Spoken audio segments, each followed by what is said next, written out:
Rice grain ఆర్ట్లో నేను రామాయణం రాశాను. Ramayanam 1916 rice grains మీద రాశాను.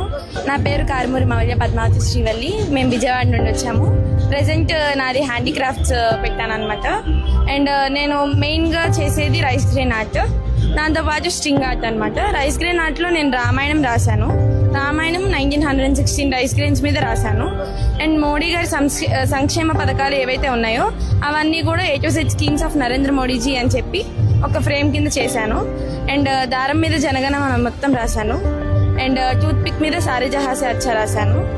అండ్ దాంతోపాటు సేమియా మీద వందే మాత్రం మొత్తం రాశాను అనమాట. అండ్ చిన్న చిన్న దినుసుల మీద A to Z లెటర్స్ మొత్తం రాశాను. ఇది స్ట్రింగ్ ఆర్ట్ అనమాట. ఇది చేయడానికి నాకు నియర్లీ ఒక 5 days పట్టింది. అండ్ దీనికి నేను నైలాన్ దారం వాడతాను అనమాట. సీఎం పవన్ కళ్యాణ్ గారికి ఇవ్వాలని నా కోరిక.